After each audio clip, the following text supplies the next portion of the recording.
Episode 2. Jazz. The Salon. Jazz knew Ciara was lying before Ciara even finished saying hello. That was the thing about knowing somebody for years. You didn't need a confession. You didn't need evidence. You didn't even need details. Sometimes all you needed was one little change in their voice. And Ciara's voice definitely had a change. Jazz had her phone tucked between her shoulder and ear while she stood behind her client's chair, one hand holding a comb, the other pointing at the mirror like she was delivering a sermon. No, because what we're not about to do is act like this middle part ain't doing exactly what I said it was going to do. Her client laughed. Jazz smirked. That's right. Trust the process. I don't just be talking to hear myself talk.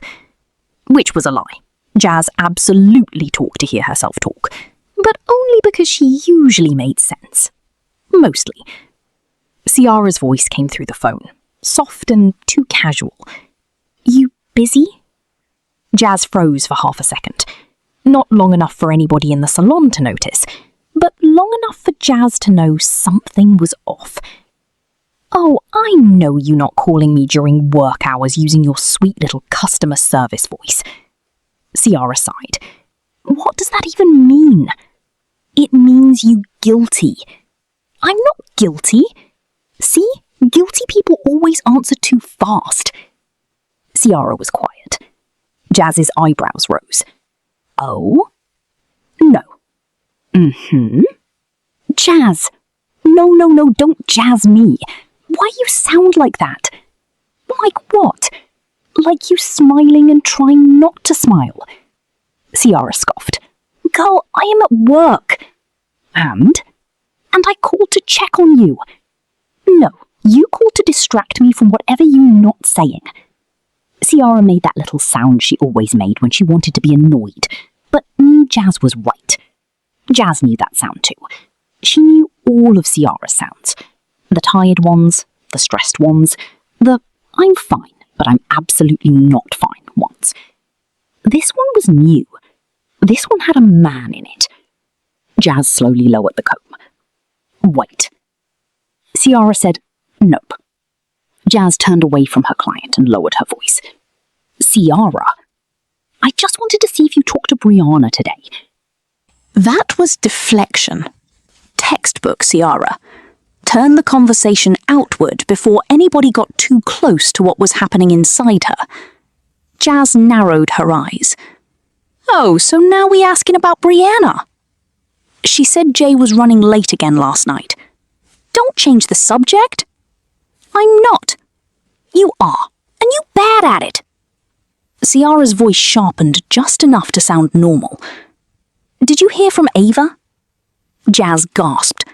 You trying to run a roll call on me because your voice got butterflies in it? My voice does not have butterflies. It got wings. It got glitter. It got a soundtrack. Goodbye, Jazz. No, because who is he? Click. Ciara hung up. Jazz stared at her phone. Her client looked at her through the mirror.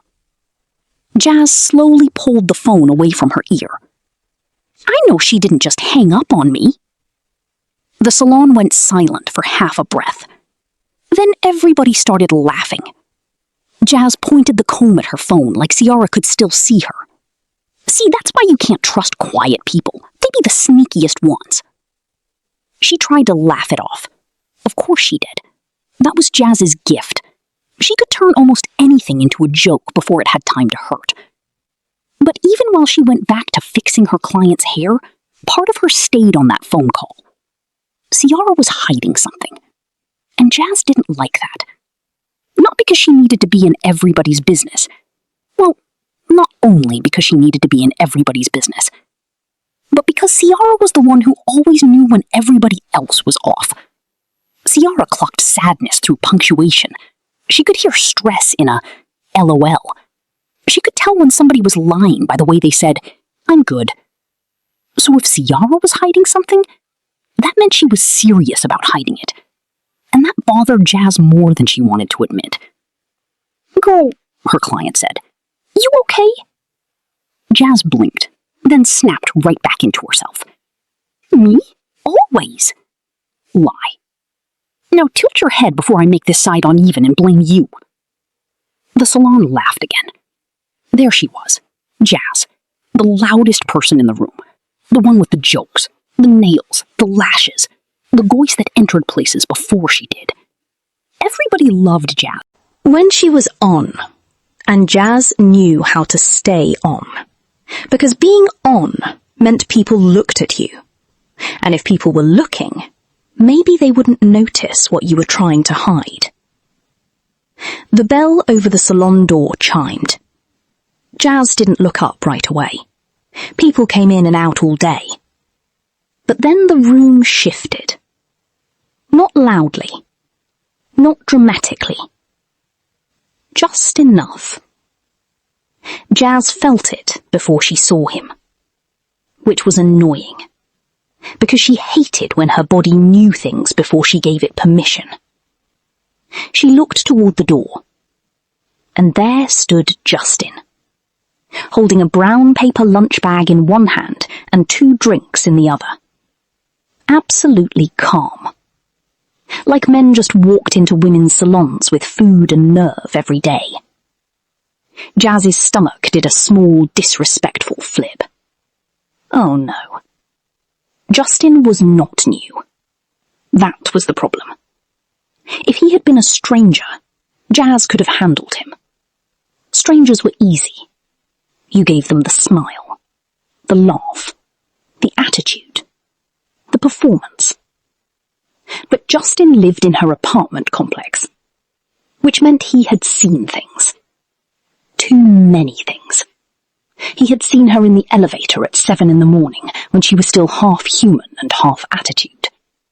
He had seen her carrying groceries with one bag ripping and an avocado rolling across the lobby floor like it wanted freedom. He had seen her coming home late with her heels in her hand and her makeup still perfect, but her face too tired to pretend.